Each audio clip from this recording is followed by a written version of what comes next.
محمد حبيب الله لا إله إلا الله محمد حبيب الله لا إله إلا الله محمد حبيب الله لا إله إلا الله محمد حبيب الله لا إله إلا الله محمد حبيب الله لا إله إلا الله محمد حبيب الله لا إله إلا الله محمد حبيب الله لا إله إلا الله محمد حبيب الله لا إله إلا الله محمد حبيب الله لا إله إلا الله محمد حبيب الله لا إله إلا الله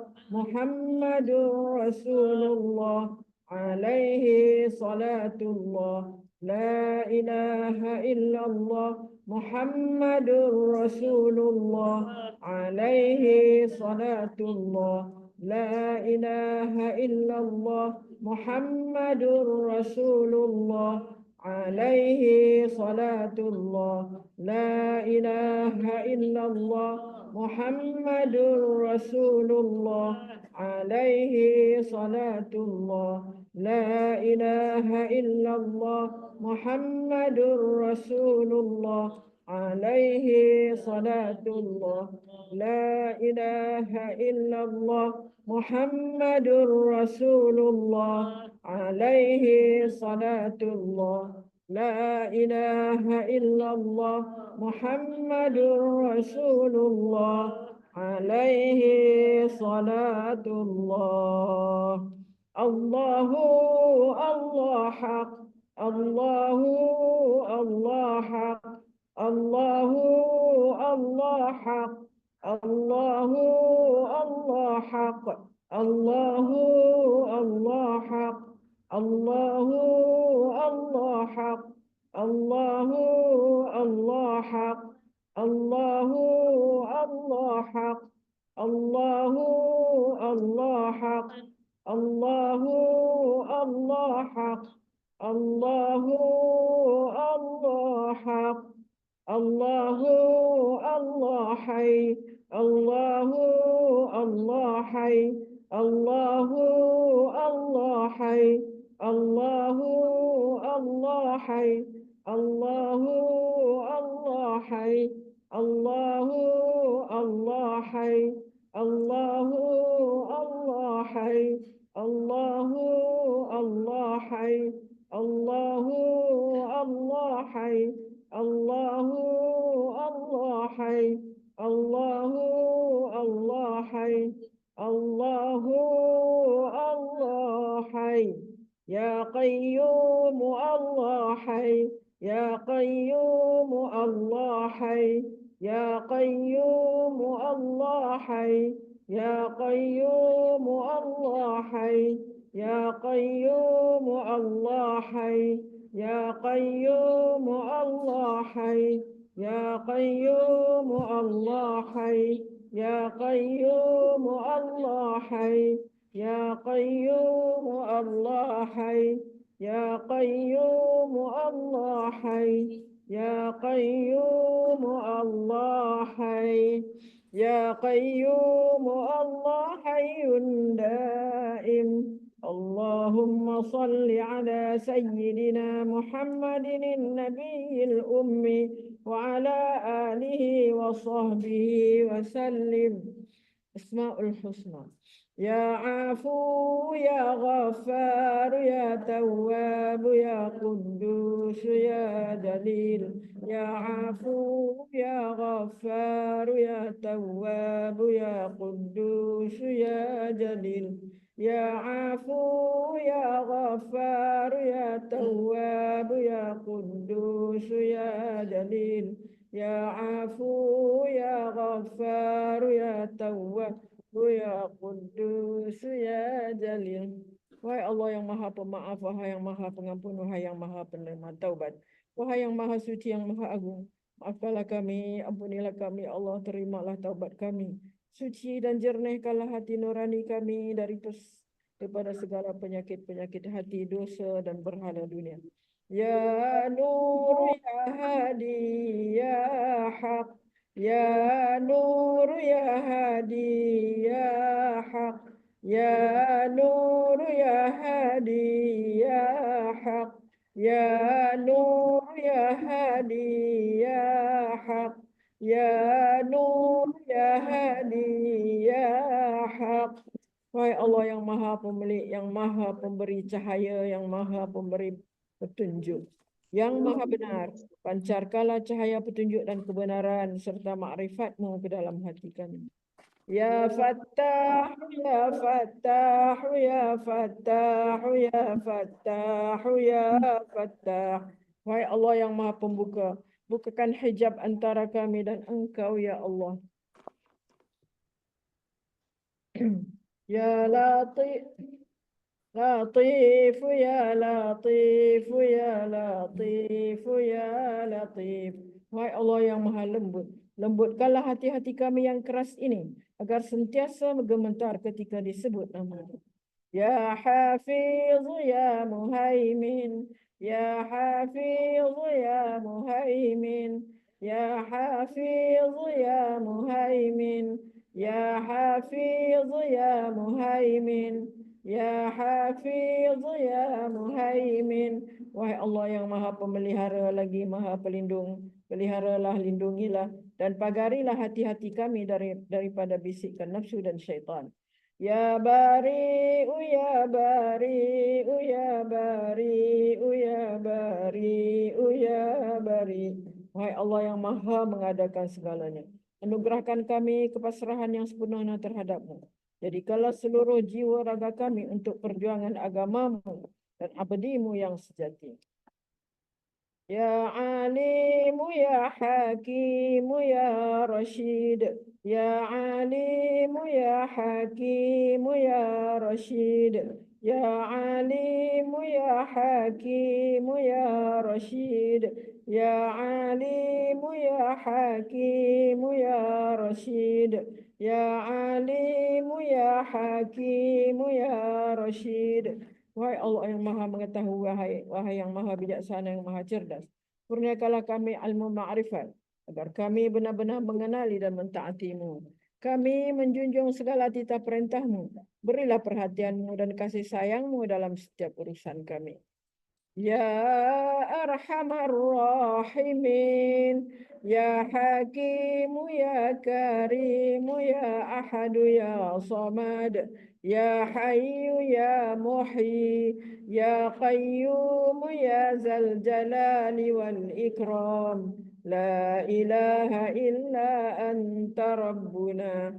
Ya Arhamar Rahimin, Ya Hakimu, Ya Karimu, Ya Ahadu, Ya Samad, Ya Hayyu, Ya Muhyi, Ya Qayyumu, Ya Zal Jalali wal Ikram.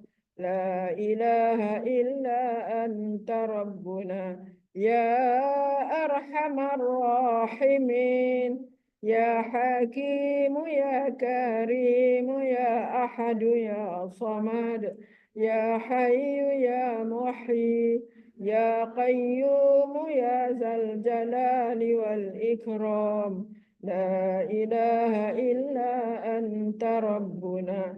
Ya Arhamar Rahimin, Ya Hakimu, Ya Karimu, Ya Ahadu, Ya Samad, Ya Hayyu, Ya Muhyi, Ya Qayyum, Ya Zal Jalali wal Ikram. La ilaha illa anta Rabbuna. Ya Arhamar Rahimin, Ya Hakim, Ya Karim, Ya Ahad, Ya Samad, Ya Hayyu, Ya Muhyi, Ya Qayyum, Ya Zal Jalali wal Ikram. La ilaha illa anta Rabbuna. Wahai Allah yang maha mengasihani daripada segala yang mengasihani, yang maha bijaksana, yang maha mulia, yang maha esa. Engkaulah tempat meminta, wahai yang maha hidup, yang maha menghidupkan, yang maha berdiri sendiri, yang maha memiliki keagungan dan kemuliaan. Tiada Tuhan melainkan Engkau, Tuhan kami. Layakkanlah kami, ya Allah, menjadi golongan yang berjaya di dunia dan akhirat. Terima dan berkatilah himpunan kami. Doa munajat. Allahumma salli ala Sayyidina Muhammad طب القلوب ودوائها وعافية الأبدان وشفائها ونور الأبصار وضيائها وعلى آله وصحبه وبارك وسلم. Ya Allah, berilah rahmat atas penghulu kami Nabi Muhammad sallallahu alaihi wasallam yang dengan berkat bersalawat ke atas baginda akan menyembuhkan hati-hati, menjadi penawar dan menyehatkan tubuh badan, juga memberi kesembuhan penyakit serta mengurniakan cahaya penglihatan, dan kurniakanlah juga rahmat, keberkatan dan kesejahteraan ke atas keluarga dan sahabat baginda. Allahumma anta rabbuna la ilaha illa anta khalaqtana wa nahnu ibaduka wa nahnu ala ahdika wa wa'dika mastata'na na'udzu bika min syarri ma sana'na nabu'u laka bi ni'matika 'alaina wa nabu'u laka bi dhunubina faghfir lana فإنه لا يغفر الذنوب إلا أنت. Ya Allah, Engkau Tuhan kami, tidak ada Tuhan melainkan Engkau. Engkaulah yang telah menjadikan kami, dan kami adalah hamba-Mu, dan kami menurut di atas perintah dan perjanjian dengan-Mu sekadar keupayaan kami. Kami berlindung dengan-Mu daripada kejahatan dosa yang telah kami lakukan. Dan kami mengaku dengan nikmat-Mu ke atas kami, dan kami mengaku dengan dosa-dosa yang telah kami lakukan. Maka ampunilah kami, sesungguhnya tiada siapa yang dapat mengampunkan segalanya melainkan Engkau. Allahumma tahhir qulubana minan nifaq wa a'malana minar riya wa alsinatana minal kadhib wa a'yunana minal khiyanah. Innaka ta'lamu kha'inatal a'yuni wa ma tukhfis sudur. Ya Allah, sucikanlah hati-hati kami daripada munafik, nifak. Sucikanlah amalan-amalan kami daripada riya. Sucikanlah lidah-lidah kami daripada berdusta. Dan mata-mata kami daripada khianat. Sesungguhnya Engkau mengetahui mata-mata yang khianat dan apa yang tersembunyi di dalam dada. Allahumma rahmataka narju فلا تكلنا إلى أنفسنا طرفة عين وأصلح لنا شأننا كله لا إله إلا أنت. Ya Allah, hanya rahmat-Mu kami berharap mendapatkannya. Kerana itu, janganlah Engkau biarkan diri kami walau sekelip mata tanpa pertolongan atau rahmat daripada-Mu. Perbaikilah segala urusan kami. Tiada Tuhan yang berhak disembah selain Engkau. Allahumma arinal haqqa haqqan warzuqna ittiba'ah wa arinal batila batilan warzuqna ijtinabah wa la taj'alhu multabisan 'alaina fanadhillu waj'alna lil muttaqina imama. Ya Allah, perlihatkanlah kepada kami yang benar itu adalah benar, lalu bimbinglah kami untuk mengikutinya, dan perlihatkanlah kepada kami yang salah itu adalah salah, dan bimbinglah kami untuk menghindarinya. Janganlah dijadikan yang benar dan salah itu samar-samar bagi kami, sehingga menyebabkan kami sesat. Dan jadikanlah kami pemimpin bagi orang-orang yang bertakwa. Rabbana la tuzigh qulubana ba'da iz hadaitana wa hab lana min ladunka rahmah innaka antal wahhab. Wahai Tuhan kami, janganlah Engkau memesongkan hati kami sesudah Engkau beri petunjuk kepada kami, dan kurniakanlah kepada kami limpah rahmat dari sisi-Mu. Sesungguhnya Engkau jugalah Tuhan yang melimpah-limpah pemberian-Mu. Allahumma innaka ta'lamu anna hadhihi al-qulub qad ijtama'at 'ala mahabbatik waltaqat 'ala ta'atik wa tawahhadat 'ala da'watik wa ta'ahadat 'ala nusrati syari'atik. ووثق اللهم رابطتها وأدم ودها واهدها سبلها واملأها بنورك الذي لا يخبو واشرح صدورها بفيض الإيمان بك وجميل التوكل عليك وأحيها بمعرفتك وأمتها على الشهادة في سبيلك إنك نعم المولى ونعم النصير اللهم آمين وصل اللهم على سيدنا محمد وعلى آله وصحبه وسلم. Ya Allah, sesungguhnya Engkau mengetahui bahawa hati-hati ini telah berhimpun kerana mengasihi-Mu, bertemu untuk mematuhi perintah-Mu, bersatu memukul beban dakwah-Mu. Hati-hati ini telah mengikat janji setia untuk mendaulat dan menyokong syariat-Mu. Maka eratkanlah ya Allah akan ikatannya. Kekalkan kemesraan antara hati-hati ini. Tunjuklah kepada hati-hati ini akan jalannya yang sebenar. Penuhkanlah piala hati-hati ini dengan cahaya Rabbani-Mu yang tidak kunjung malam.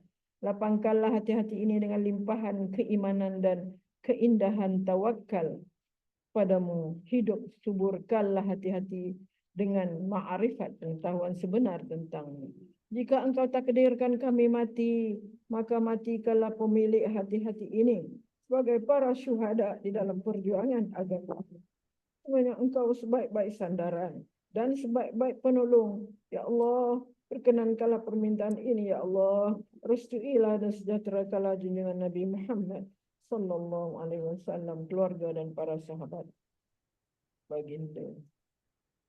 اللهم اغفر لنا وللمؤمنين والمؤمنات والمسلمين والمسلمات وألف بين قلوبنا وأصلح ذات بيننا وانصرنا على عدوك وعدونا اللهم أعز الإسلام والمسلمين اللهم أذل الشرك والمشركين اللهم انصر إخواننا المسلمين في كل مكان وفي كل زمان وفي كل وقت خصوصا إخواننا المجاهدين والمستضعفين في غزة وفي فلسطين جميعا اللهم احفظ المسجد الأقصى من اليهود الحاسدين اللهم أعد المسجد الأقصى إلى رحاب المسلمين اللهم طهر مسجد الأقصى من اليهود الغاصبين اللهم عليك بهم فإنهم لا يعجزونك يا قوي يا متين.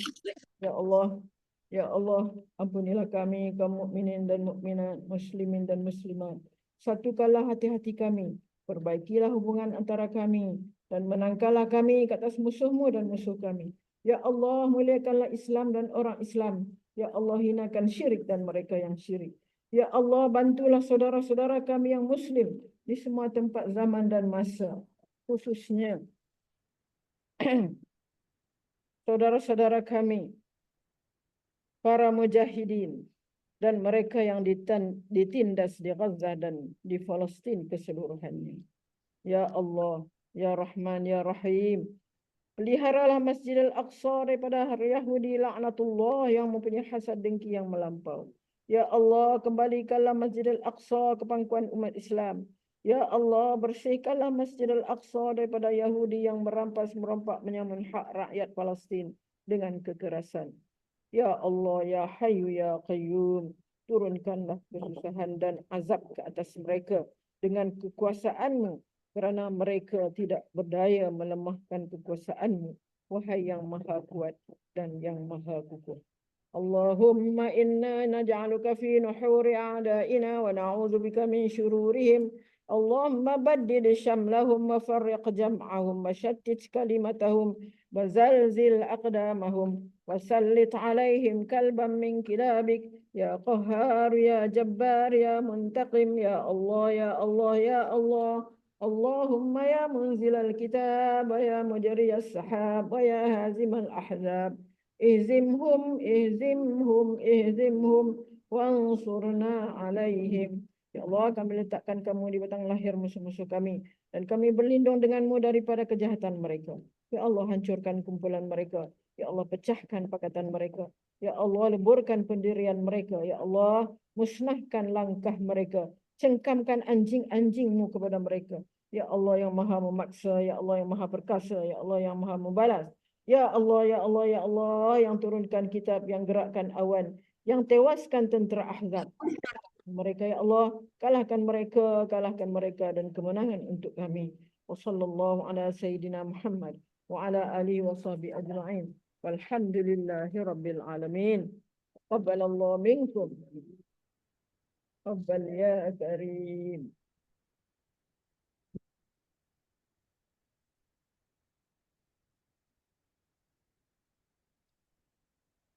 Rehat sekejap ya.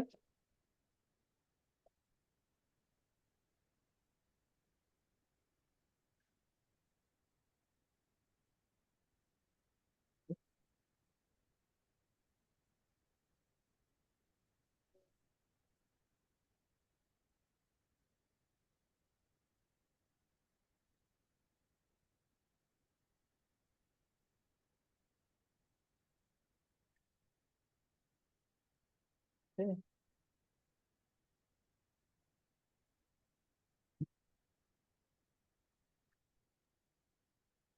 Assalamualaikum. Ustazah, sekejap je Ustazah ya.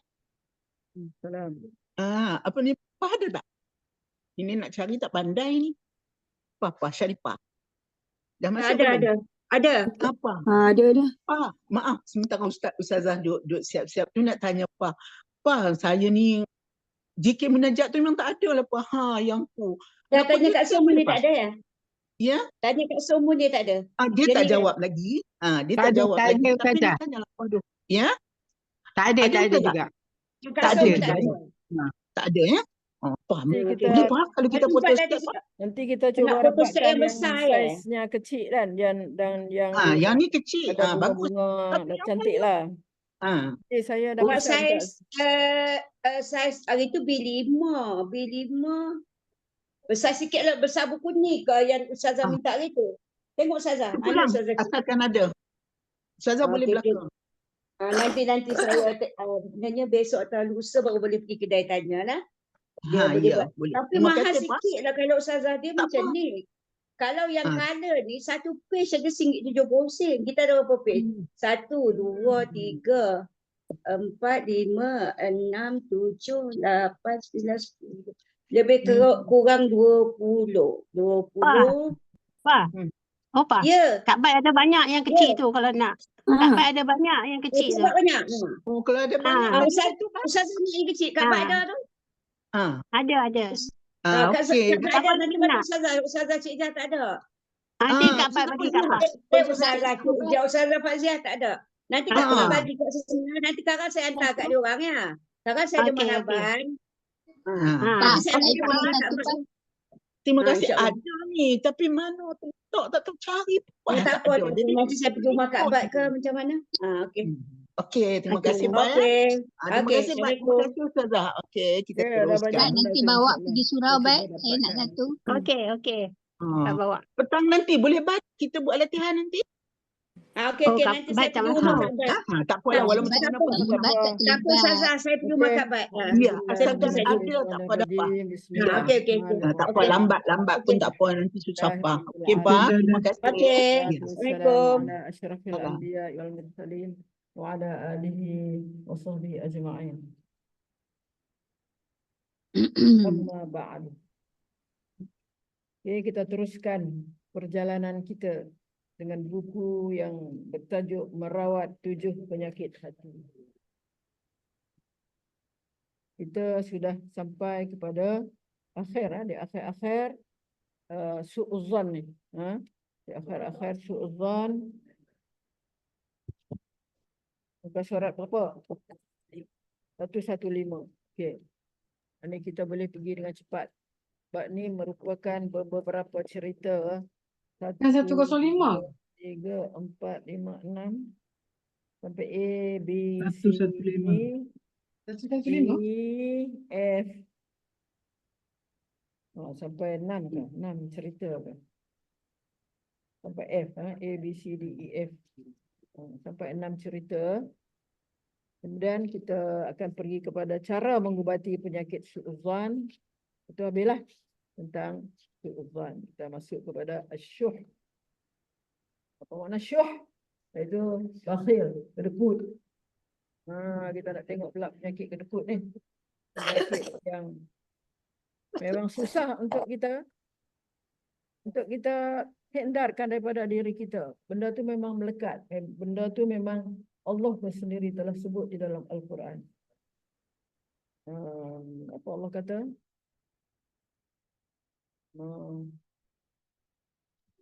apa sidik dalam tiga perkataan saja.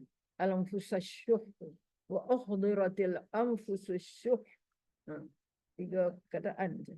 Makna dihadirkan, makna memang penyakit bakhil tu memang melekat dalam tiap jiwa seorang. Kan kita kalau kita nak bagi apa-apa ke orang, kita akan ingat diri kita dulu, kepentingan kita dulu daripada orang lain. Itu memang susah kita nak lekangkan daripada diri kita, melainkan dengan ada kemahuan yang bersungguh-sungguh untuk kita lemparkan, untuk kita lekangkan diri kita daripada penyakit bakhil. InsyaAllah kita akan sampai kepada itu. Kita tak habis lagi ni. Itulah mengenai beberapa contoh buruk sangka dan akibatnya. Tiap-tiap satu contoh ni, cuba kita nak lihat buruk sangka dia duduk kat mana dalam contoh ni. Agar kita mengetahui dengan jelas, muka surat 115. Kita dah sampai kepada bab yang kelima. Kita ada dua saja lagi. Kita dah melebihi separuh daripada daripada merawat 7 penyakit hati ni. 7 semua. Kita dah sampai kepada 5 dan di akhir dah, di bahagian akhir dah. Beberapa contoh buruk sangka dan akibatnya kita baca sekali lalu sebab kita senang faham. Sekali lalu je, insyaAllah. Agar kita mengetahui dengan jelas implikasi negatif buruk sangka berikut dikemukakan beberapa contoh buruk sangka dan akibatnya sebagai berikut. Pertama, kisah pegawai yang dipersulit mendapatkan pinjaman. Seorang pegawai, dia dipersulitkan untuk dia mendapat pinjaman. Kalau kita tengok nanti dalam contoh dia, mungkin ada seorang lain yang mudah mendapat pinjaman. Tapi dia ni disusahkan, macam susah dia nak dapat pinjaman. Ada sajalah gitu begini kan. Jadi kita lihat di sini. Apa buruk sangka yang ada di situ. Seorang pegawai di sebuah yayasan meminta pinjaman kepada pemilik yayasan untuk memperluas agaknya ni tempat tinggalnya. Ia menentukan jumlah pinjaman yang diinginkan. Akan tetapi pemilik yayasan hanya memberikan separuh dari yang ia minta dan tetap tidak mau menambahnya. Pada saat yang sama, pemilik yayasan memberikan pinjaman kepada seorang lain sesuai dengan yang mereka minta. Orang lain dapat penuh, orang lain minta penuh dapat penuh, tapi dia minta penuh dapat separuh. Kita mungkin hairan melihat perbuatan pemilik yayasan itu. Kita mungkin menganggap pemilik yayasan membenci pegawai yang meminta pinjaman itu. Itu sangkaan-sangkaan kita lah tu. Dan ingin mempersulitkannya sehingga menyebabkan pegawai itu meninggalkan pekerjaannya. Padahal ketika pemilik yayasan ditanya, ia menjawab bahawa pegawai itu telah lanjut usia dan isterinya telah meninggal dunia. Ia sangat memerlukan teman untuk membantu keperluannya. Pemilik yayasan tersebut menuturkan, sekarang pegawai tersebut tinggal di rumah anaknya yang telah beristeri kerana kami tahu anaknya memiliki rumah yang cukup luas.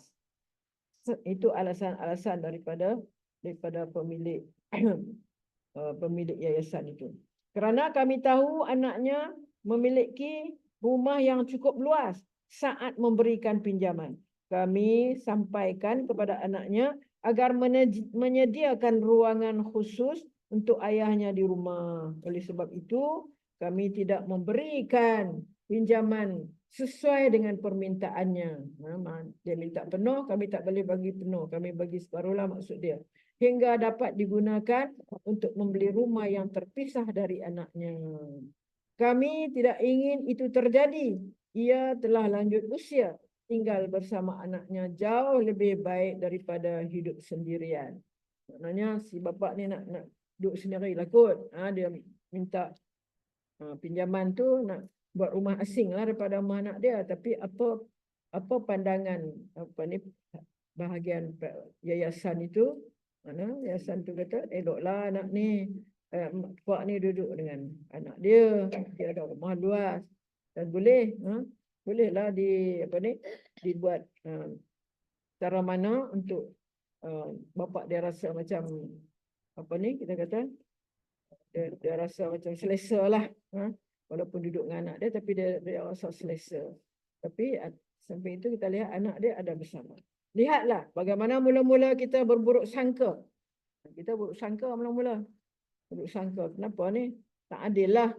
Tak bagi apa ni? Keadilan. Ada yang dibagi penuh, ada yang dibagi separuh. Tapi kita tidak lihat kepada apa yang dimaksudkan oleh pemilik yayasan itu. Okey.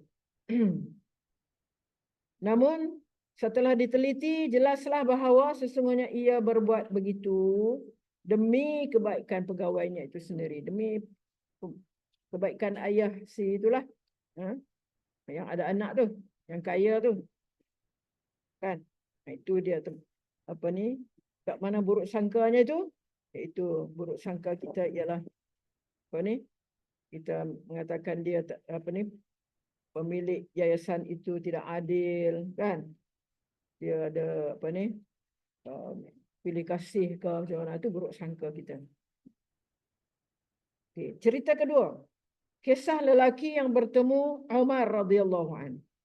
Ubaid bin Amir berkata, ketika Umar bin Al-Khattab melalui sebatang jalan, ia berjumpa dengan seorang lelaki yang tengah bercakap-cakap dengan seorang wanita. Umar Al-Khattab melalui sebatang jalan, ia berjumpa dengan seorang lelaki yang tengah bercakap dengan seorang wanita. Umar nampak seorang lelaki tengah bercakap-cakap dengan seorang wanita, lalu Umar memukulnya dengan batu. Umar ni, dia apa anak barang ni kan? Sayyidina Umar ni ambil batu, baling ke, pukul ke dengan batu tu. Lelaki tu pun berkata, wahai Umar, wahai Amirul Mukminin, wanita itu adalah isteriku. Ilah, buruk sangka ni. Umar ni dia buruk sangka, dia ingat perempuan tu siapa-siapa lah. Umar berkata lagi, mengapa engkau berdiri di samping jalan dengan isterimu hingga orang-orang akan mengatakan kamu. Ni dia su'uzan ni. Su'uzan ada di sini. Pasal kamu duduk macam tu, orang ada buruk sangka, orang ada ingat perempuan tu siapa-siapa. Jadi lelaki itu pun berkata, wahai Amir, wahai Amir, wahai Amirul Mukminin, kami baru masuk Madinah. Baru sampai sangat ni ke Madinah ni. Dan sedang berbincang untuk nak tinggal di mana. Nak cari rumah kat mana, nak cari rumah macam mana kan.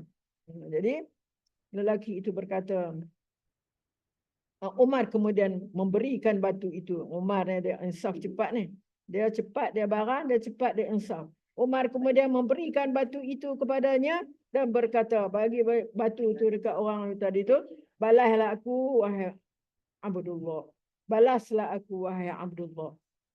Lelaki itu berkata, batu itu milikmu. Lelaki itu berkata, batu ini milikmu wahai Amirul Mukminin. Umar berkata, ambil dan balaslah aku. Pukul balik aku ni, baling balik ke aku ni.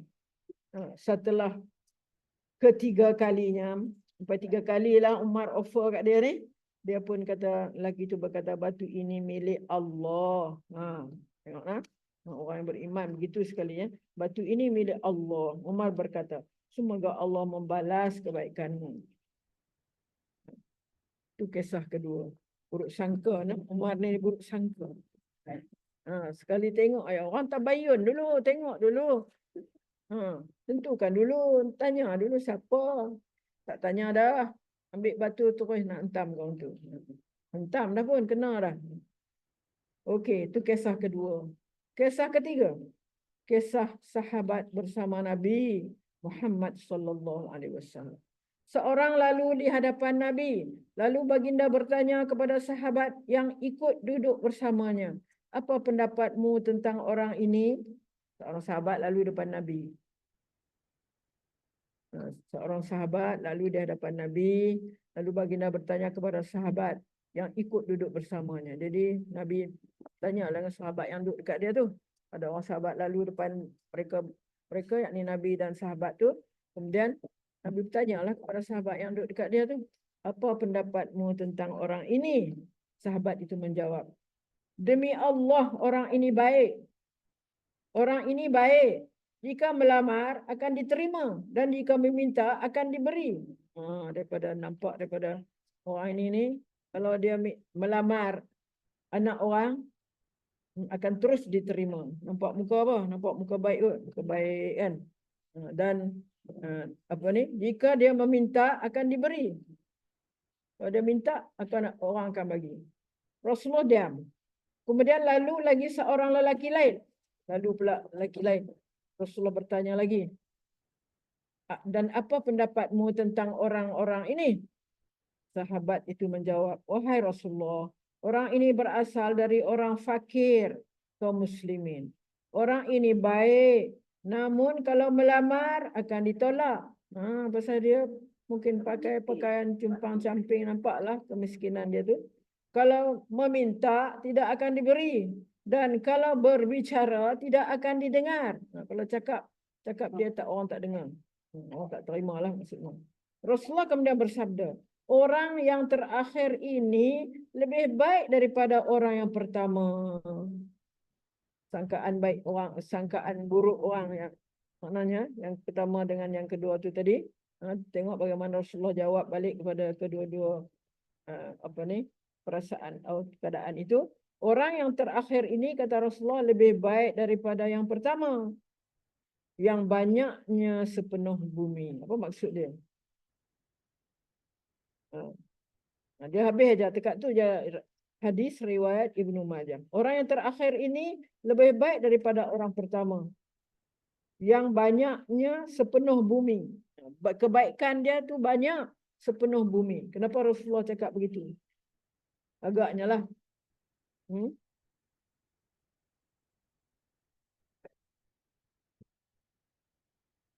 Walaupun dia miskin, walaupun dia miskin, tapi dia ni orang yang baik.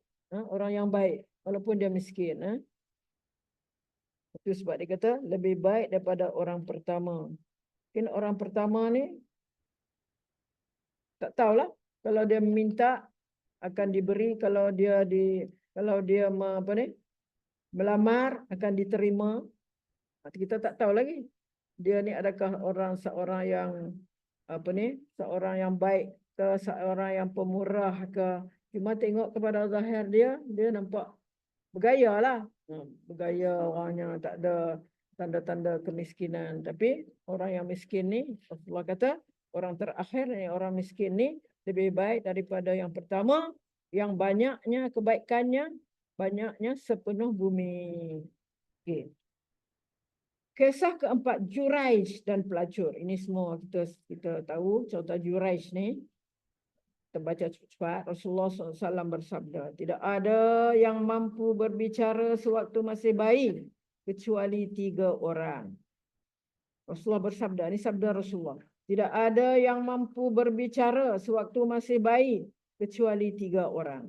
Itulah Isa, putra Maryam, anak kepada Maryam, dan teman Juraij, iaitu apa dia? Teman Juraij, iaitu bayi. Bayi ketiga tidak disebutkan. Nabi menurut sebahagian sumber adalah bayi Masyitah. Yang kedua ialah bayi Juraij. Makna apa dah? Makna apa? Bayi teman Juraij, iaitu bayi ketiga yang tidak disebutkan Nabi. Dan yang ketiga yang tidak disebutkan Nabi ialah bayi Masyitah. Jadi Isa boleh bercakap. Kalau kita tengok dalam Al-Quran pun Allah ada sebut.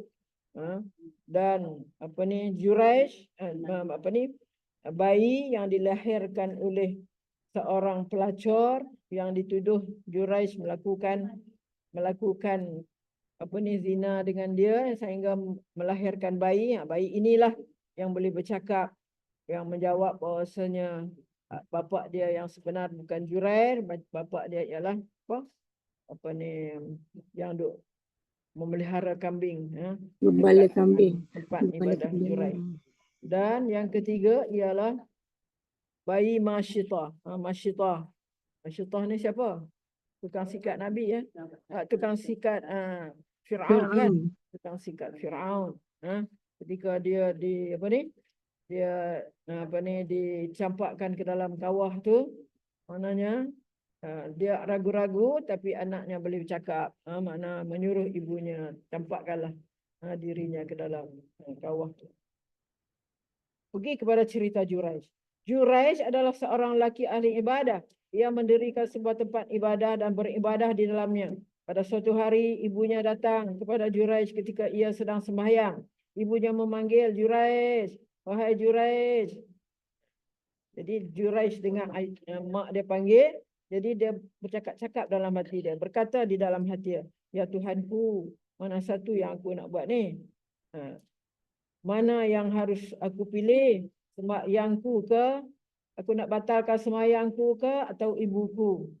Lalu Juraij melanjutkan sembahyangnya dan ibunya pun pulang. Mak dia dah panggil Juraij, Juraij teruskan sembahyang dia. Lama tunggu, dia pun baliklah.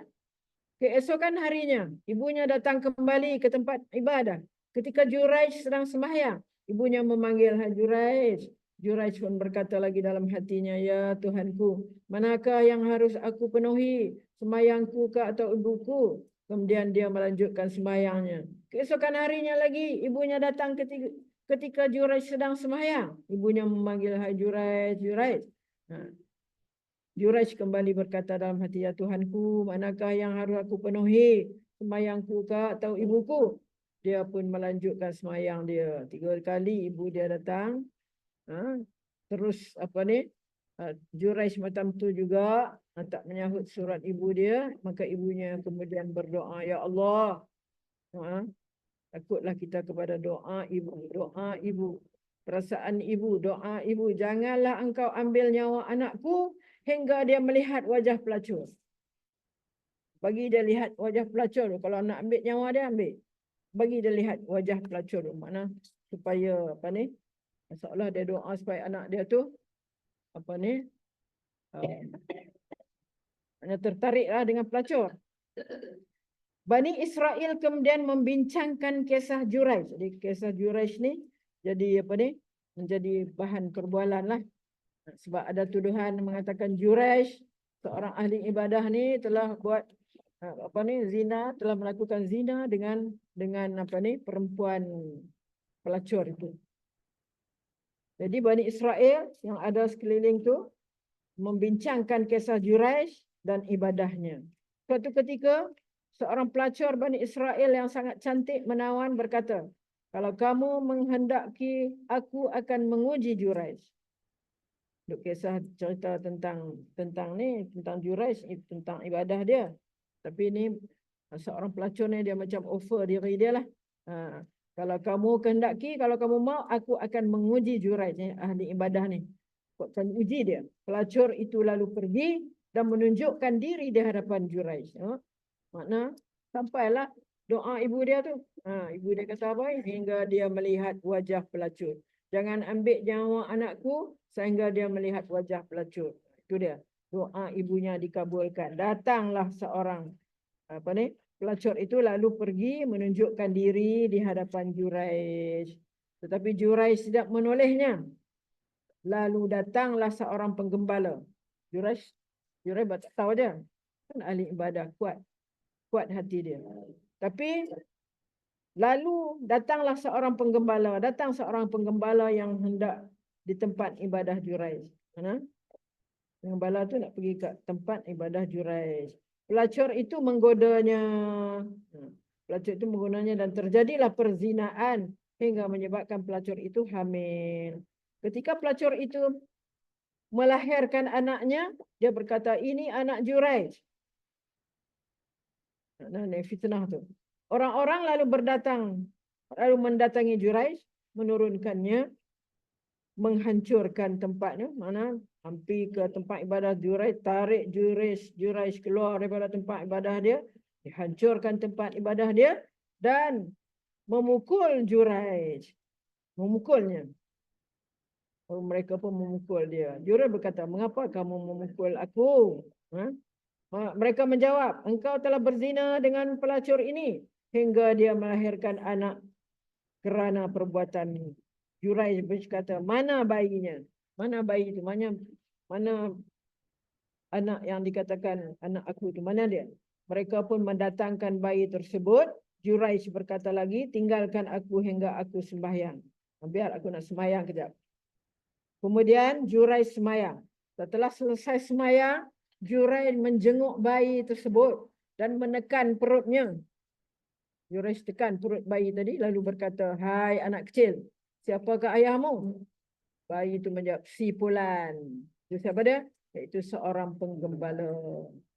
Jadi orang-orang kemudian menyesallah, orang-orang yang menuduh Juraij telah melakukan zina sehingga melahirkan anak itu. Maka semua orang-orang situ pun kemudian memeluk Juraij sambil berkata, kami akan membina kembali tempat ibadahmu dari emas. Jangan bimbang wahai Juraij, kami akan bina kembali tempat ibadahmu daripada emas. Juraij kata, apa kata ahli ibadah ni? Tak usah. Dirikan saja tempat ibadah itu dari tanah seperti sebelumnya. Dirikan saja tempat ibadahku dari tanah yang kamu sebelum kamu runtuhkan dulu tu. Buat macam tu cukup. Ketika bayi itu menetek kepada ibunya, lalulah seorang lelaki berkedudukan tinggi yang menunggang kuda dan tampak gagah perkasa. Ibunya berkata, ya Allah, jadikanlah anakku seperti orang ini. Sebab nampak apa? Sebab nampak kuda, sebab nampak gagah perkasa. Ya Allah, jadikanlah anakku seperti orang ini. Bayi itu kemudian melepaskan susu ibunya dan melihat lelaki tersebut. Bayi ini boleh cakap lagi ni. Bayi itu berkata, ya Allah, janganlah engkau jadikan aku seperti orang ini. Kemudian ia sambung menyusu lagi. Nah, ini cerita lebih ni saya pun baru tengok dalam cerita ni. Selama ni kita tahu takat tu dalam. Ini dia tambah lagi. Perawi hadis ini mengatakan sepertinya aku melihat Rasulullah SAW menggambarkan keadaan bayi yang menetek itu dengan meletakkan jari telunjuk di mulutnya lalu ia mengisapnya. Jadi yang meriwayatkan hadis ni dia kata sepertinya aku melihat seolah aku melihat Rasulullah menggambarkan keadaan bayi itu. Gambarkan macam mana? Iaitu bayi itu menetek dengan meletakkan jari telunjuk. Rasul diisap macam ni lah. Jadi dia kata bayi itu isap, dia masukkan jari ni ke dalam mulut dia. Dia kata bayi itu menetek dengan meletakkan jari telunjuk. Rasulullah letak jari telunjuk ke dalam mulut dia, lalu ia menghisapnya. Rasulullah hisaplah jari itu. Dan Rasulullah pun teruskan cerita. Okey. Tidak lama kemudian, lalulah sekelompok orang dengan membawa hamba wanita yang mereka pukul. Mereka mengatakan hamba wanita itu telah berzina dan mencuri. Hamba-hamba itu berkata, cukuplah Allah bagiku dan dia sebaliknya dia adalah sebaik-baik pelindung. Hasbiyallah ka hasbunallah lah. Dan dia adalah sebaik-baik pelindung. Wah, hasbunallah wa ni'mal wakil kan. Jadi ibu bayi itu pun berkata, ya Allah, janganlah engkau jadikan anakku seperti hamba wanita ini. Bayi itu lalu melepaskan tetek ibunya sambil melihat kemudian berkata, ya Allah, jadikanlah aku seperti hamba wanita itu. Apa dia ni? Nah, kemudian terjadi dialog antara pelacur itu dan bayinya. Pelacur itu berkata, tadi waktu lalu seorang lelaki gagah, aku berkata, ya Allah, jadikanlah anakku seperti orang itu. Kamu malah mengatakan, ya Allah, janganlah engkau jadikan aku seperti orang itu. Lalu orang-orang datang memukul hamba wanita ini. Dan mereka mengatakan, ia telah berzina dan mencuri. Kemudian aku berdoa, ya Allah, janganlah engkau jadikan anakku seperti hamba wanita itu. Kamu malah berkata, ya Allah, anak itu kata, ya Allah, jadikanlah aku seperti hamba wanita itu. Jadi sang bayi kemudian menjawab, sesungguhnya lelaki tadi adalah orang yang kejam. Yang gagah, yang naik kuda tadi itu adalah lelaki yang kejam. Oleh sebab itu, aku berdoa, ya Allah, janganlah engkau jadikan aku seperti orang itu. Sementara wanita hamba yang dikatakan orang-orang telah berzina dan mencuri itu sebenarnya tidak berzina dan tidak mencuri. Oleh sebab itu aku berdoa, ya Allah, jadikanlah aku seperti hamba-hamba wanita itu. Jadi rupanya hamba-hamba wanita itu orang-orang yang baik, mereka tidak melakukan tak melakukan zina dan tidak melakukan mencuri. Jadi itulah dia daripada cerita Juraij. Yang anaknya boleh bersoal jawab pula lepas tu kan. Itu kisah yang A, B, C, D, E pula. Kisah Ali radhiyallahu an dan Maria Al-Qibtiyah. Ali siapa Ali? Ali adalah menantu Rasulullah. Ali adalah anak kepada Abu Talib. Ali telah berkahwin dengan anak Rasulullah, Fatimah, Sayyidatina Fatimah. Ali radhiyallahu an bercerita, aku melihat Maria, ibu Ibrahim, Maria Al-Qibtiyah. Maria Al-Qibtiyah ialah isteri yang dihadiahkan oleh Raja Mesir kepada Nabi dan telah melahirkan seorang anak dinamakan sebagai Ibrahim, tapi tidak lama Ibrahim hidup, telah meninggal. Tak ada ceritanya. Sering dikunjungi. Aku melihat Maria, kata Sayyidina Ali. Sayyidina Ali duduk cerita ni. Aku lihat Maria, ibu Ibrahim, sering dikunjungi oleh seorang lelaki Qibti. Anak ayah saudaranya. Jadi sepupu lah kan. Anak ayah saudara kepada Maria Qibtiyah. Lalu Rasulullah bersabda, ambil pedang, lalu pergilah. Jika engkau dapati lelaki itu ada bersamanya, bunuhlah dia. Itu tanpa usul paksa gitu, pergi. Ali radhiyallahu anhu berkata, wahai Rasulullah, aku seperti mata bajak, pelindung dalam urusanmu. Kalau engkau mengutuskanku, tidak ada yang mampu memalingkan aku sampai aku dapat melaksanakan perintahmu. Bukankah yang hadir melihat sesuatu yang tidak dilihat oleh orang yang tidak ada? Bukankah yang hadir melihat sesuatu yang tidak dilihat oleh orang yang tidak ada? Yang hadir mana?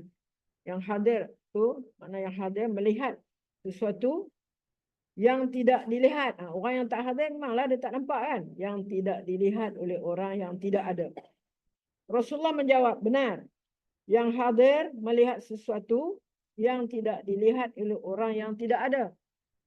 Lalu aku datang dengan membawa pedang dan aku dapati lelaki itu berada di dekat Maria Qibtiyah. Aku langsung menghunus pedang. Ketika melihatku, lelaki itu tahu bahawa aku ingin membunuhnya. Kemudian ia pergi memanjat pohon kurma. Lelaki itu lari pergi panjat pohon kurma. Ia menjatuhkan diri dan mengangkat kedua kakinya. Lelaki itu. Pada saat itulah aku menghunjamkan pedangku. Kena juga. Lelaki itu meninggalkan harta tidak sedikit, tetapi juga tidak banyak. Aku datang kepada baginda dan memberitahunya kepada baginda bersabda, segala puji bagi Allah yang telah menghindarkan bahaya dari kita, Ahlul Bait. Maknanya Ali dah menjalankan tugas dia seperti mana yang disuruh oleh Rasulullah. Mana dia su'uzan kat sini ni? Su'uzan kat sini mana? Maknanya su'uzan lah, bila sepupu dengan sama sepupu, mana boleh ni kan? Maknanya timbul di situ su'uzan. Betul lah, su'uzan tu betul. Seperti mana yang Rasulullah kata, Rasulullah Ali menjalankan tugasnya, iaitu dipancung lah dia.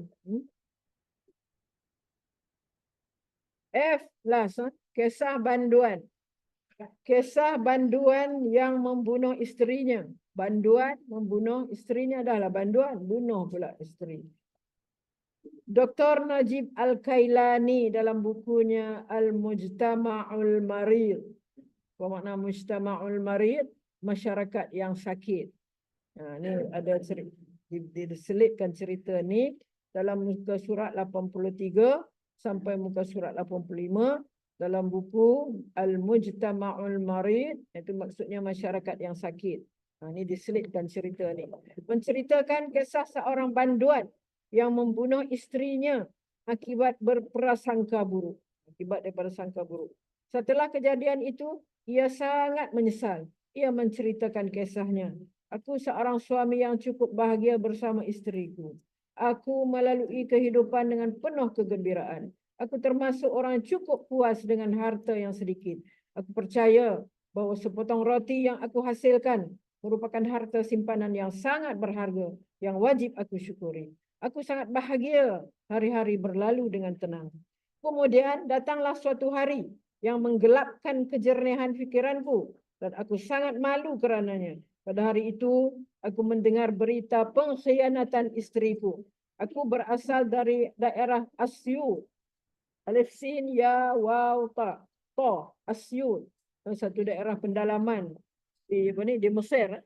Di Mesir, di sana ada pelajar-pelajar kita yang pergi buat perubatan di Universiti Asyut. Asyut tu daerah pendalaman sikit lah. Kalau di Kaherah ni memanglah bandar lah. Asyut ni macam pendalaman. Jadi aku berasal dari daerah Asyut yang sangat menjunjung tinggi harga diri. Aku sangat marah. Aku segera keluar dari tempatku bekerja untuk pulang ke rumah. Di sana aku melihat isteriku duduk bersama lelaki. Tidak diragukan lagi aku bawa isteriku.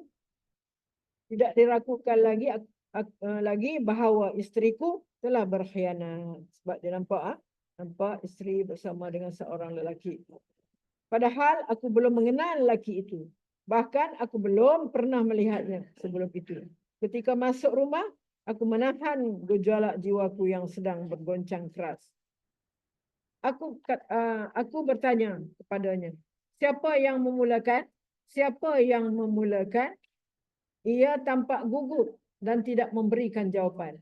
Lalu aku memandang isteriku. Itu dia tanya kepada lelaki itu.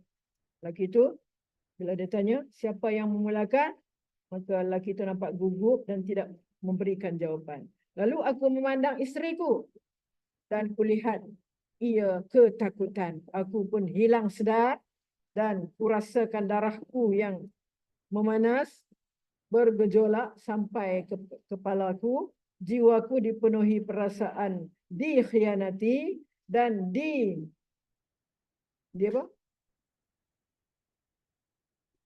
dan keinginan untuk membalas dendam. Jadi bila rasa dikhianati, dia pun adalah keinginan untuk membalas dendam pada wanita yang menjadi idaman hati, pada isteri dia lah, yang kepadanya kuluahkan segala rahsia dan perjanjian.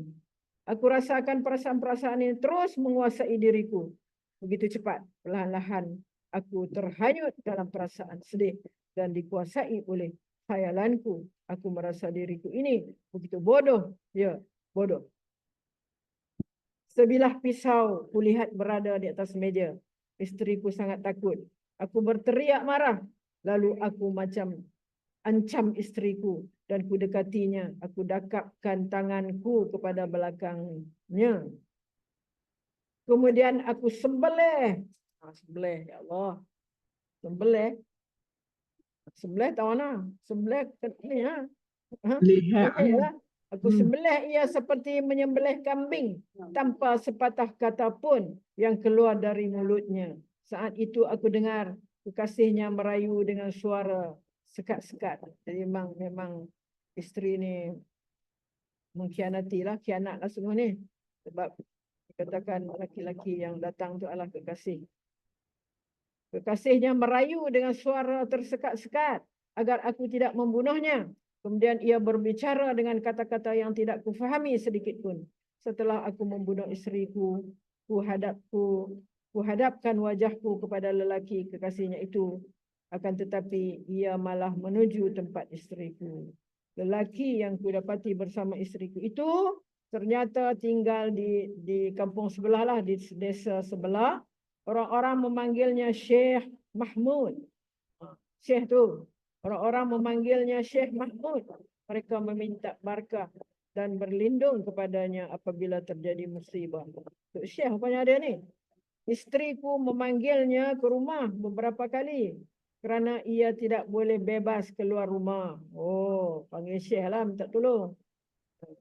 Ia memanggilnya untuk mengobati kemandulannya dan agar makhluk-makhluk mulia di langit dan di bumi berdoa supaya ia bebas dari penyakit itu.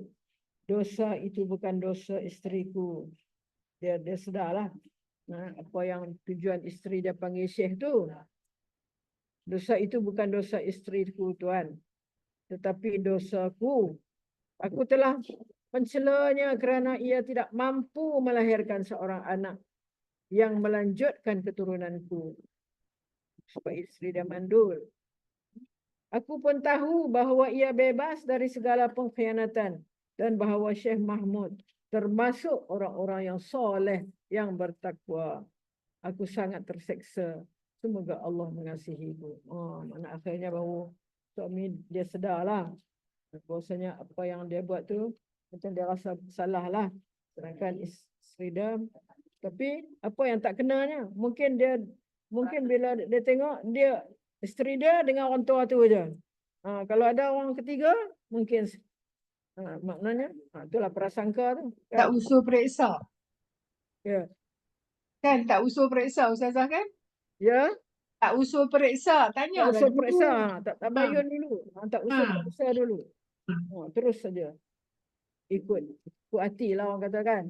Ikut hati, ikut perasaan. Ya. Itu yang buruk sangka tu lah. Cerita. Apa dah? Habislah 6 cerita dah. A, B, C, D, E, F. Okey, kita pergi lagi. Kita pergi kalau boleh kita habiskan apa ni? Cara mengobati. Last ni. Cara nak obati penyakit apa ni? Su'uzzan. Cara mengobati. Setelah kita melihat apa ni macam-macam dibahaskan tentang hakikat buruk sangka, sebab-sebab buruk sangka dan implikasinya, kita mampu mengetahui tarifi, cara nak ubat untuk menyembuhkan penyakit ini sebagai berikut. Macam mana nak sembuhkan penyakit ini? 1, membina akidah yang sehat. Membina akidah yang sehat. Untuk menjaga diri dari berburuk sangka terhadap orang lain tanpa alasan yang benar, kita harus membina akidah yang sehat. Akidah kita ni, sehat ke tak sehat ni? Percayaan kita kepada Allah. Kita sudah penuhi tak rukun-rukun iman, rukun-rukun Islam? Telah kita penuhi ke atau tidak? Kita fahami benar-benar ke atau tidak? Kita harus membina akidah yang sehat di atas prasangka baik kepada Allah, Rasulnya dan orang-orang mukmin yang soleh. Akidah ini akan selalu menjaga kita dari sikap buruk sangka. Dan jika kita terlanjur berburuk sangka, kita dapat dengan mudah untuk bertaubat dan kembali kepada Allah. Jika ada buruk sangka, jangan biarkan perkara itu berlanjutan. Kita hendaklah bertaubat dan kembali kepada Allah. Membina akidah. Ini kita kena fahamlah apa-apa yang berkaitan dengan akidah. Percayaan kita kepada Allah. Terutama sekali kita jangan buruk sangka kepada Allah. Kedua, meninggalkan kemaksiatan dan kejahatan. Maksiat, banyaklah maksiat. Maksiat ni apa makna maksiat? Itulah sesuatu pelanggaran kita. Kita maksiat, kita melakukan kemaksiatan, kesalahan, kejahatan. Kejahatan terhadap Allah. Untuk menghilangkan buruk sangka, seorang harus melatih diri dalam meninggalkan kemaksiatan dan kejahatan. Serta tekun dalam berbuat ketaatan. Buat ketaatan dengan tekun, bersungguh-sungguh, ikhlas dan bersungguh-sungguh. kita harus melatih diri dalam meninggalkan kemaksiatan dan kejahatan. Harus latih diri. Kadang-kadang kejahatan tu, kemaksiatan tu, kita rasa berat nak tinggalkan, rasa berat. Kita tengok yang remeh-remeh sudahlah kan. Tiba-tiba saja kita buruk sangka, atau tiba-tiba kita mengumpat ke benda yang mudah untuk dilakukan oleh seorang. Mengumpat, mengeji orang, serta tekun dalam berbuat ketaatan. Jadi kita tekunlah dalam kita melakukan ketaatan dan kebajikan. Latihan ini kita latih diri, latih diri untuk menghilangkan untuk meninggalkan kemaksiatan, kejahatan. Kita latih meninggalkan kemaksiatan, kejahatan, kita hilangkan ini perasaan buruk sangka tu. Jadi menjadikan kita jauh dari sikap buruk sangka terhadap orang lain yang tidak tepat.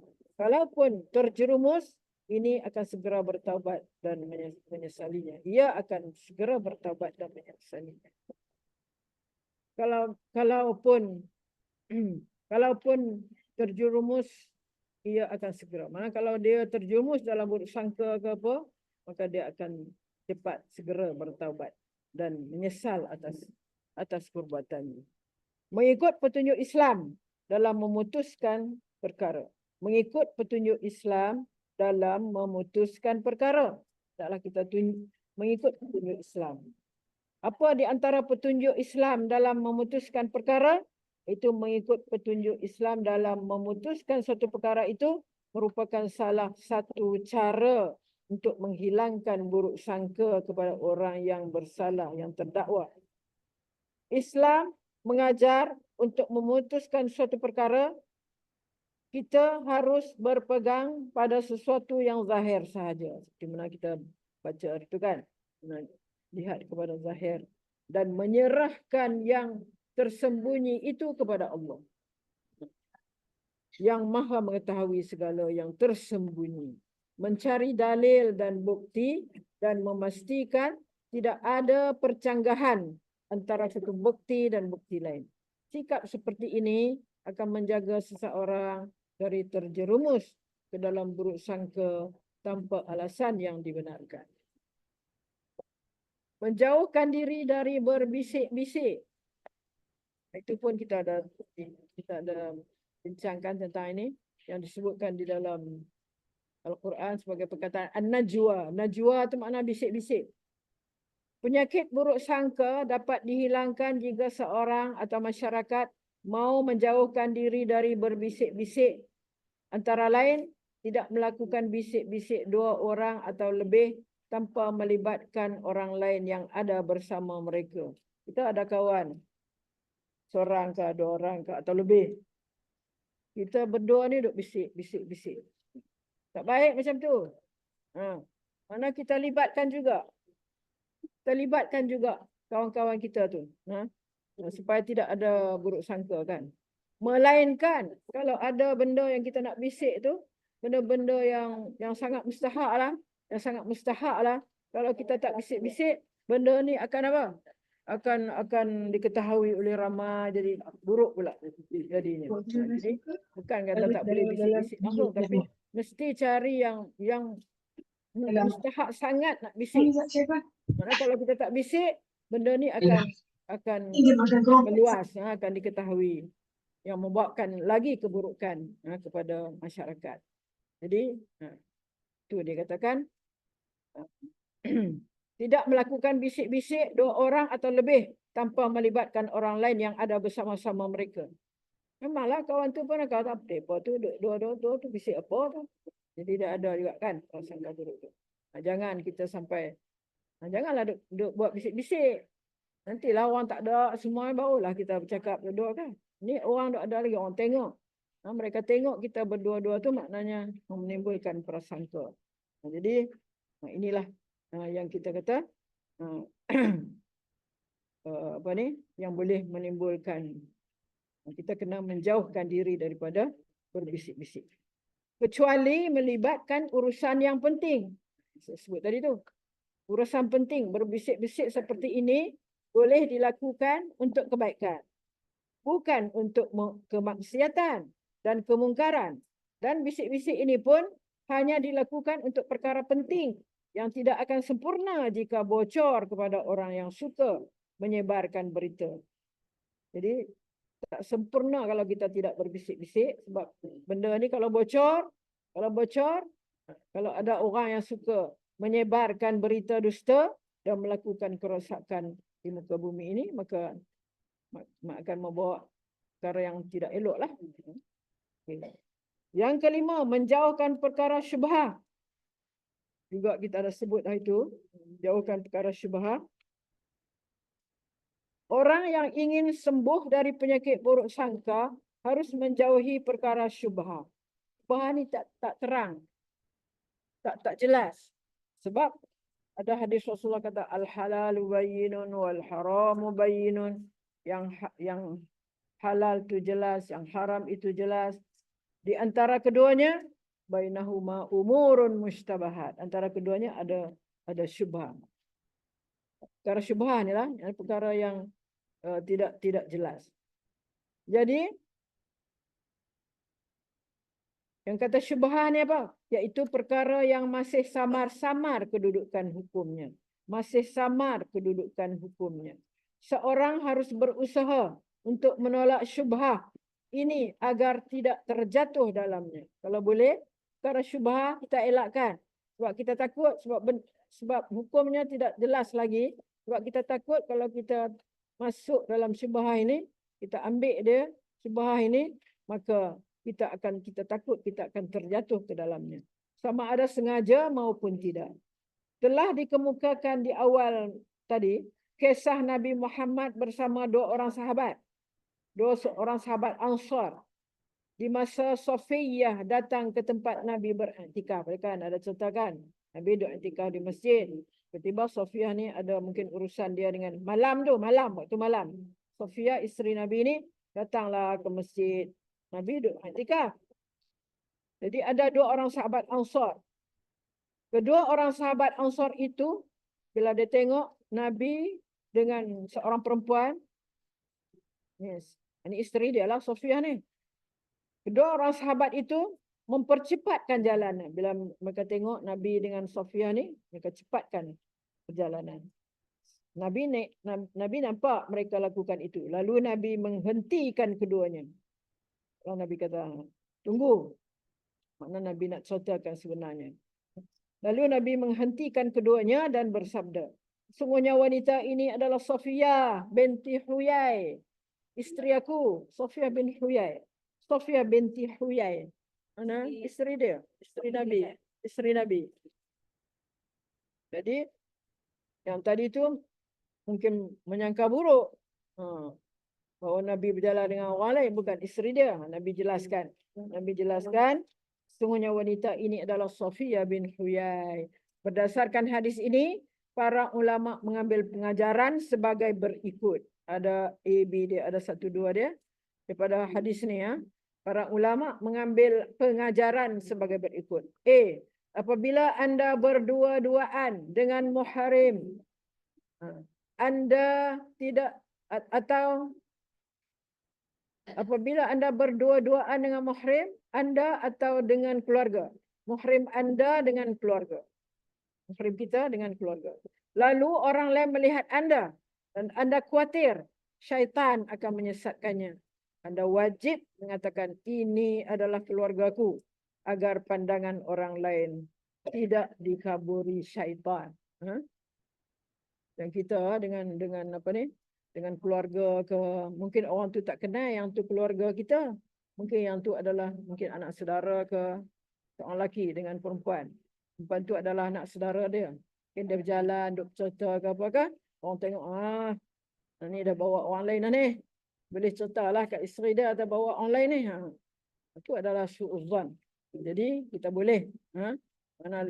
Kita boleh, wajib, bukan lagi boleh, wajib mengatakan ini adalah keluargaku agar pandangan orang lain tidak dikaburi syaitan. Ini sahabat mengambil pengajaran daripada hadis tadi ya. B, apabila anda sudah sembahyang di rumah lalu datang ke masjid sementara orang-orang tengah melaksanakan sembahyang, sembahyanglah bersama mereka. Sembahyang yang kedua kali ini adalah ibadah tambahan buat anda. Sunatlah ibadah tambahan buat anda agar orang-orang tidak berprasangka buruk kerana anda tidak sembahyang bersama mereka. Sampai begitu sekali. Ini pun ada disebut di dalam hadis. Demikian di dalam sebuah hadis dari Jabir bin Yazid bin Al-Aswad dari ayahnya bahawa saat masih remaja, ia pernah salat bersama Rasulullah. Ayah dia lah pernah bersalat bersama Rasulullah. Waktu itu ada 2 orang yang tidak semayang berada di tepi masjid. Lalu Rasulullah memanggil mereka berdua. Mereka datang dengan gemetar, takut no? Dan baginda bersabda, mengapa kamu tidak semayang bersama kami? Marilah semayang bersama kami. Mereka menjawab, kami sudah semayang di rumah. Baginda berkata lagi, jangan begitu. Apabila salah seorang di antara kamu sudah semayang di rumah, kemudian mendapati imam belum semayang, semayanglah bersamanya. Semayangmu itu adalah ibadah tambahan buatmu. Maknanya dapat pahala lah. Ibadah tambahan buat dia. Untuk menghilangkan prasangka buruk dia. Contoh-contoh di atas dikemukakan agar prasangka buruk dapat dihindarkan. Contoh-contoh lain masih banyak. Semua itu bertujuan agar pandangan orang lain menjadi jelas. Terutama bagi para ulama dan murabbi, pendidik, kerana mereka adalah teladan bagi yang lain. Tingkah laku mereka akan selalu dijadikan ikutan mereka.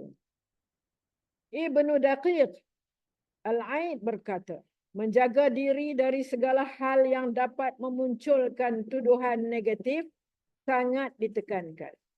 Menjaga diri dari segala hal yang dapat memunculkan tuduhan negatif sangat ditekankan bagi para ulama dan orang-orang yang mengikuti mereka. Untuk para ulama dan orang-orang yang mengikuti mereka. Mereka tidak boleh melakukan perbuatan yang dapat mengundang buruk sangka terhadap mereka. Meskipun di hadapan orang yang ikhlas. Sebab perbuatan itu akan menyebabkan orang lain tidak mahu lagi menerima ilmu mereka. Para ulama mengatakan, seorang hakim harus menjelaskan alasan hukum atas perkara yang ia putuskan sekiranya perkara itu tidak jelas. Hal ini dapat menghilangkan tuduhan bahawa ia berbuat zalim saat memutuskan perkara. Maknanya khususnya kepada orang sebagai murabbi ke, sebagai orang yang mengajar ke. Yang keenam, mencari lingkungan yang kondisif. Mencari lingkungan yang kondisif. Buku apa dah?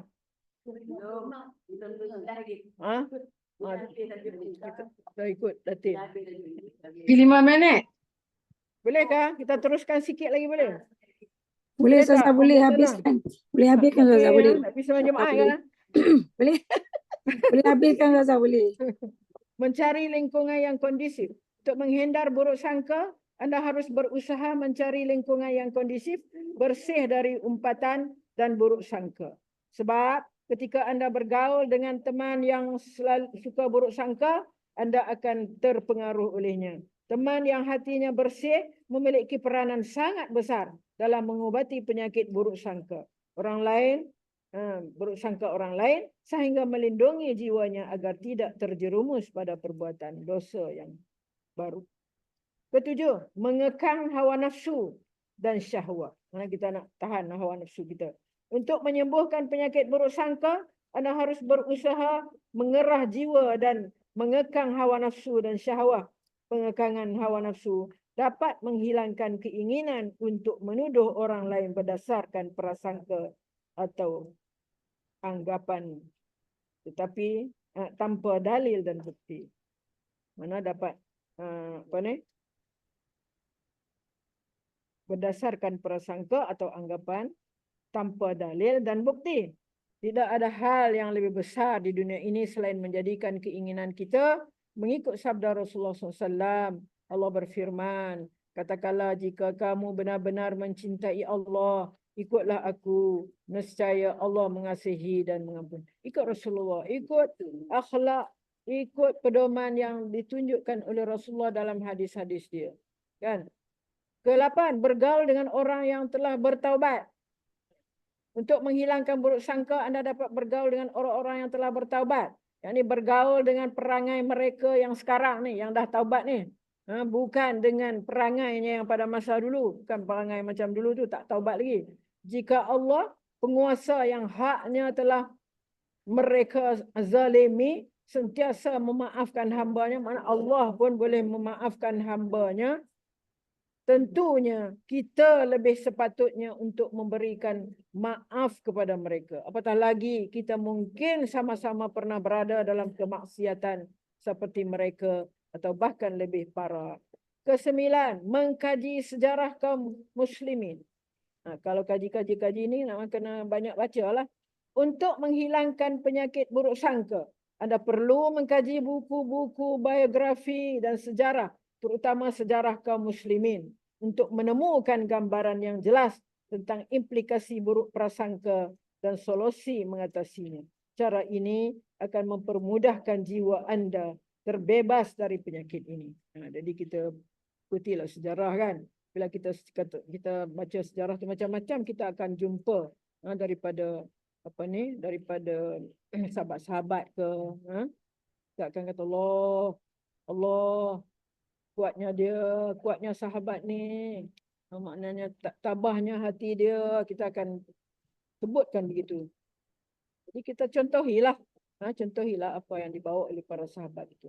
Kemudian ke-10, mengingati akibat buruk sangka. Ingat selalu. Kan boleh campur macam tu je, kena pulang dulu. Untuk menghilangkan penyakit buruk sangka, anda harus selalu mengingati akibat buruk sangka, sama ada di dunia maupun di akhirat, yang menimpa individu atau masyarakat. Sebab mengingat kecelakaan orang-orang yang suka bersangka buruk dapat mencegah anda daripada penyakit buruk sangka. Allah berfirman, wazakir, dan tetaplah memberi peringatan. Wazakir fa inna dzikra tanfa'ul mu'minin, dalam surah Az-Zariyat ayat 55.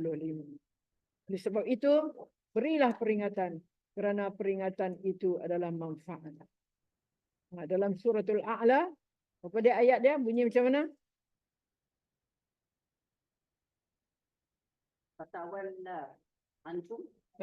Dalam suratul A'la. Sabbih isma rabbikal a'la alladhi khalaqa fasawwa walladhi qaddara fahada walladhi akhrajal mar'a faja'alahu ghusaan ahwa sanuqri'uka fala tansa illa ma syaa Allah innahu ya'lamul jahra wa ma yakhfa wa nuyassiruka lil yusra fadzakir. Ya, ke-9, ayat yang ke-9. Fadzakir in nafa'atiz dzikra. Oleh sebab itu, berilah peringatan, kerana peringatan itu bermanfaat. Fadzakir in nafa'atiz dzikra. Siapa yang akan ingat? Hanya orang yang takut kepada Allah. Fadzakir fa in nafa'atiz dzikra sayadzakkaru man yakhsha. Orang yang akan memanggil peringatan itu ialah orang yang takut kepada Allah. Okey, mungkin setakat itu saja. InsyaAllah kita akan pergi muka surat 129 berkenaan dengan bakhil dan kikir. Kalau dalam bahasa Arabnya dipanggil asyuh. Alif, lam, shin, ha. Asyuh. Bunda nak makan, dahaga. Masa lagi kita makan ni bolehlah insyaAllah. Dan kita baca doa sikit lah. Ya bunda-bunda, terima kasihlah bunda-bunda. Sabar, sabar. Faham tak? Kita belajar hari ni apa kita dapat? Apa kita dapat? Dapat tak? Pelajaran hari ni apa dia? Kita jangan buruk sangka ya. Jangan buruk sangka. Jangan terlalu buruk sangka. Kita nak latih diri kita supaya tidak berburuk sangka. Okey. Kita baca doa. Depan kita baca pula tentang bakhil. Kita nak tilik diri kita ni. Kita ni bakhil teruk sangat kan? Bakhil. Tu. Adakah istilah-istilah tu, penggunaan perkataan tu ada beza ke? Pipi ni lagi tepuk tak? Kan teruk kan? Nanti kita akan tengok.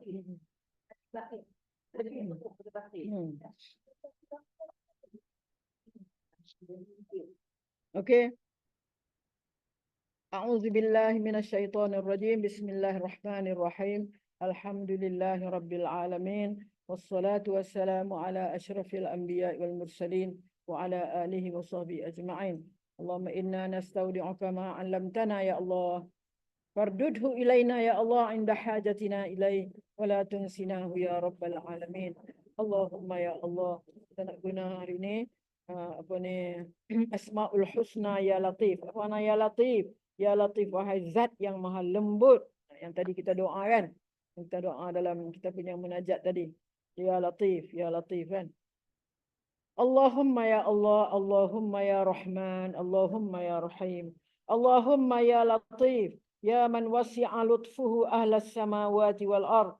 Amilna ya Allah ya Latif bi lutfikal jamil. Allahumma inna nas'aluka al-lutfa fima jarat bihil maqadir.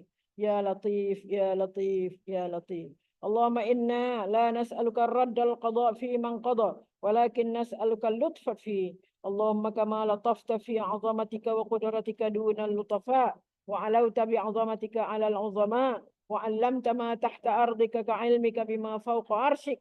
فكانت وسابس الصدور كالعلانية عندك وعلانية القول كالسر في علمك وانقاد كل شيء لعظمتك وخضع كل ذي سلطانك وصار أمر الدنيا والآخرة كله بيدك اجعل لنا يا الله يا لطيف من كل غم وهم وأصبحنا أو أمسينا فيما فيه فرحا ومخرجا. Ya Allah, ya Tuhan kami, ya Allah, ya Latif, ya Allah yang maha lembut, ya Allah yang maha lembut, wahai yang kelembutannya meliputi seluruh penghuni langit dan bumi. Layanilah kami, ya Allah, dengan kelembutan-Mu, ya Allah, yang maha indah. Ya Allah, kami memohon kepadamu, lemah lembut berhubung segala takdir-Mu. Wahai Allah yang maha halus, lembut, sesungguhnya kami tidak memohon agar Engkau membatalkan ketetapan-Mu pada apapun yang berlaku. Akan tetapi yang kami mohonkan adalah agar ketetapan itu menghampiri kami dengan lemah lembut. Ya Allah, sebagaimana sifat lembut-Mu di dalam keagungan-Mu dan kekuasaan-Mu pada diri kami yang tidak mempunyai kelembutan, keluhuran-Mu dengan keagungan-Mu pada orang yang agung, pengetahuan-Mu akan apa yang ada di dalam bumi sebagaimana pengetahuan-Mu akan apa yang berada di atas arasy-Mu. Setiap gerak-geri hati kelihatan jelas bagi-Mu. Ucapan yang terang-terangan bagaikan sesuatu yang rahsia di dalam pengetahuan-Mu. Tunduk patuh setiap sesuatu kepada keagungan-Mu. Berlutut seluruh pemerintah pada kuasa-Mu, sehingga segala urusan dunia dan akhirat seluruhnya berada dalam kuasa-Mu. Maka ya Allah ya Latif, wahai Allah yang maha lembut, wahai Allah ya Latif, berikanlah segala kesusahan yang kami hadapi kemudahan dan jalan keluar. Ya Allah, berikanlah segala kesusahan yang kami hadapi, berikanlah kemudahan dan jalan keluar. Dan semoga salawat dan salam sentiasa dilimpahkan kepada Nabi kita Rasulullah sallallahu alaihi wasallam. Sallallahu ala sayyidina Muhammad wa ala alihi washabihi ajma'in. Walhamdulillahi rabbil alamin. Taqabbalallahu minkum minna wa minkum taqabbal ya karim.